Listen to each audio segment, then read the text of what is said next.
Hey guys, hope you're doing well this afternoon. I'm going to do a video today just to talk about the upcoming Queensland Arm Wrestling Championships, talk about my predictions as to what's going to happen, because I think it's going to be an absolutely outstanding tournament. I can't wait to be part of it. And look, what I'm going to focus on is primarily the super heavyweight. It's where I'm going to be pulling. It's where I think most of the interesting matchups are going to be.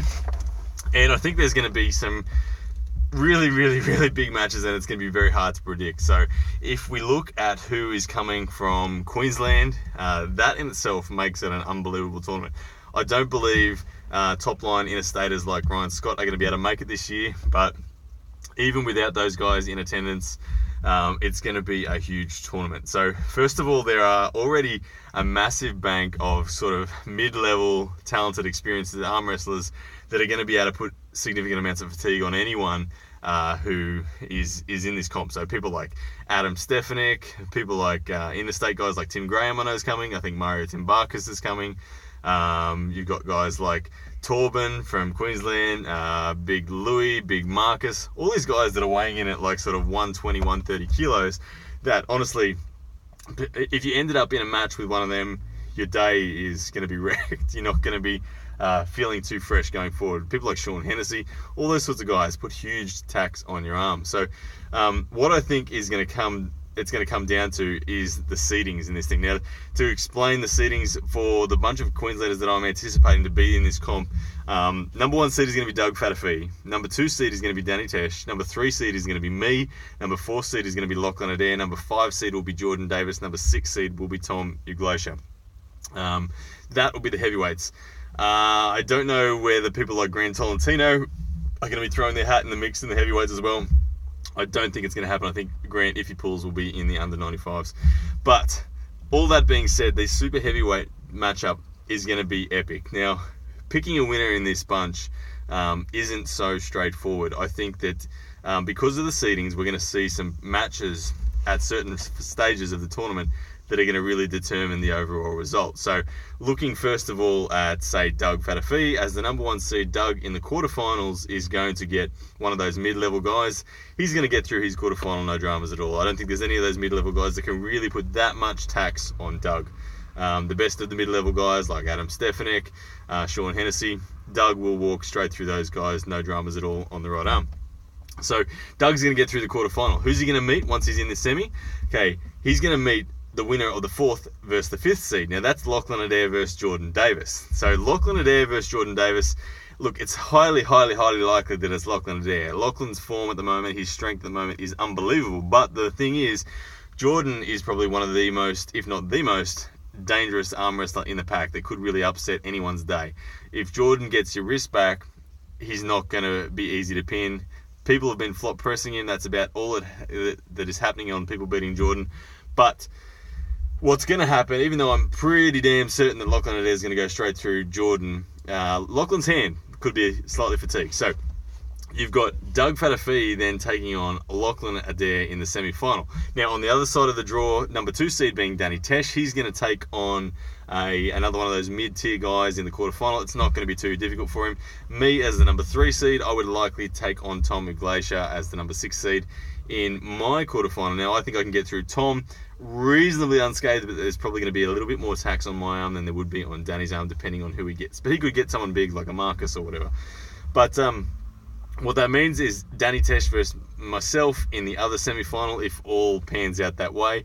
And look, the only win I've ever had over Danny in an official capacity is actually at the Queensland titles last year. So Danny's going to be wanting revenge. But the very interesting factor is that I am at my absolute heaviest. Never before has Danny experienced a 95 kilo version of me. As you know, over the last 2 months, I've put on a bucket load of weight. I've been eating heaps, and I feel tremendously strong for it. All my lifts in the gym have gone up about 15-20%. And the hit out that I had out in New South Wales just the other week was spectacular. I took out Pepe Panzetti very dominantly, and I felt really comfortable going through Adam Laura off the go into ready goes. So that was awesome. So what happens between me and Danny, I can't wait to find out. I don't know what's going to happen. I'm very optimistic. I'm going for the gold. So that's the two semis. We're likely to see Doug versus Lachlan on one side, myself versus Danny on the other side, with Jordan Davis as a danger person anywhere in that draw. But he is likely, given the seedings, to take on Lachlan Adair in the quarterfinals. Now, what happens in those two semifinals? I believe Doug versus Lachlan is going to be a war. Doug has a better hit than Lachlan, that is for sure. But I don't believe that Doug is going to be able to pin Lachlan in one hit off the go on the right. I believe Lachlan will catch Doug. Lachlan will be open to some degree. How open depends on how well people execute off the go.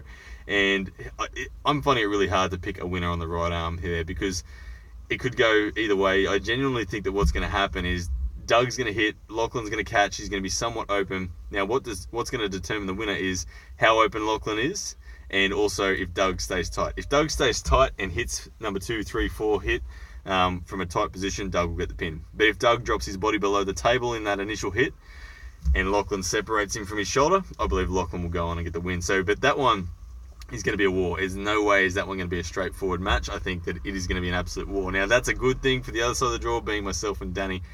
I think that myself and Danny, look, if I win, it's going to be pretty much a pin in one surge.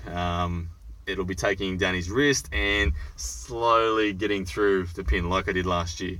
If Danny beats me, it's going to be him catching and reversing over about a 10-15 second period where he gets control, gets his shoulder behind, starts driving through, gets on my bicep and finishes probably with a press like we saw him doing to me in South Australia in 2016. But that's what's likely to happen. So I think that whoever gets through out of Lachlan and Doug on the A side is going to be fighting an uphill battle, taking on either myself or Danny after that, because I believe that Lachlan and Doug are going to have an absolute war, and it's going to cause mayhem for whoever gets through. Now, that's just the A draw side of it.